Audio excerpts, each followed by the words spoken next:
Thank you so much.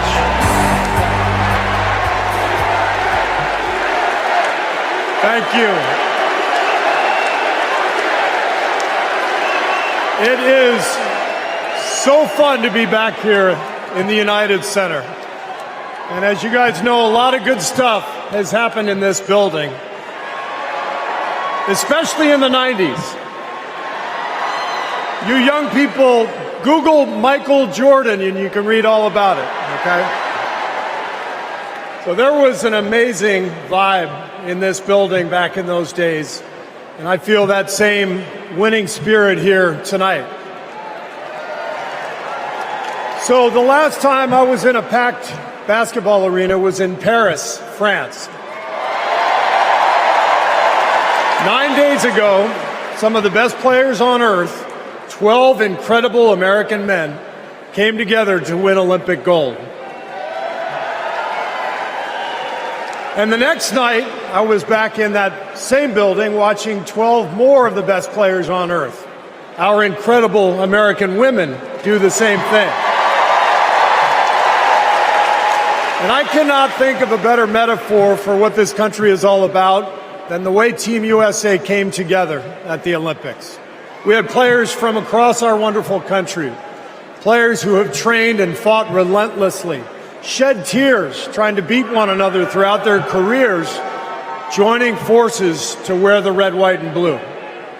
And when we won, the American flag raised to the rafters, the national anthem playing, gold medals draped around the necks of our players, whose hands were held over their hearts. It was the proudest moment of my life.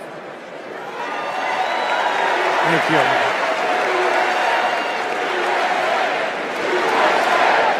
Thank you.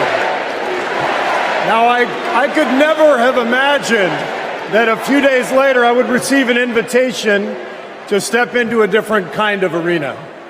And so here I am. I know very well that speaking out about politics these days comes with risks. I can see the shut up and whistle tweets being fired off as we speak. But I also knew as soon as I was asked that it was too important as an American citizen not to speak up in an election of this magnitude. The reason I said yes to speaking here tonight is that as a coach and former player, as a husband, a son, a father, even a grandfather, and as an American, I believe in a certain kind of leadership. I believe that leaders must display dignity.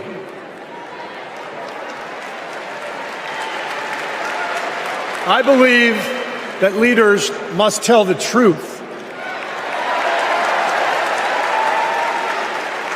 I believe that leaders should be able to laugh at themselves. I believe leaders must care for and love the people they are leading. I believe leaders must possess knowledge and expertise, but with the full awareness that none of us has all the answers.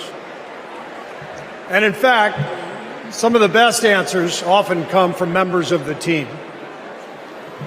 And if you look for those qualities in your friends or your boss or an employee or your child's teacher or your mayor, then shouldn't you want those same qualities in your president? And when you think about it that way, this is no contest. With Kamala Harris and Tim Walz, I see all those qualities. They have devoted their lives to serving other people. Whether Vice President Harris was defending her community in the courtroom, or Governor Walz was inspiring the next generation in the classroom, or on the field, for that matter. By the way, coach to coach, that guy's awesome. Although, I have to say, Coach Walz, way too much reliance on the blitz in '99 against Mankato East. You had a strong defensive line. I would have played more press coverage with your corners and then dropped the safeties into a Tampa 2. That's just me. Sorry. I wanted you to know how I feel every day of the NBA season. All right. But listen, the joy the compassion, the commitment to our country that we saw at the Olympics, that is what Kamala Harris and Tim Walz have. And it is what our country needs. Leadership, real leadership. Not the kind that seeks to divide us, but the kind that recognizes and celebrates our common purpose. Think about what our team achieved with 12 Americans in Paris, putting aside rivalries to represent our country. Now imagine what we could do with all 330 million of us playing on the same team.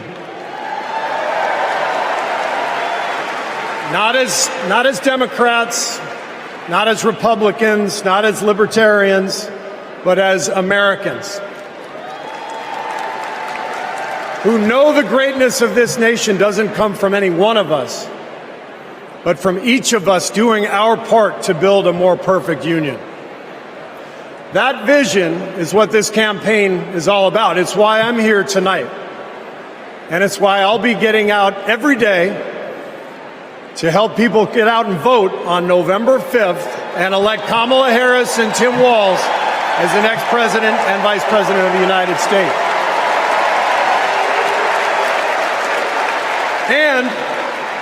And after the results are tallied that night, we can, in the words of the great Steph Curry, we can tell Donald Trump, night, night. Thank you.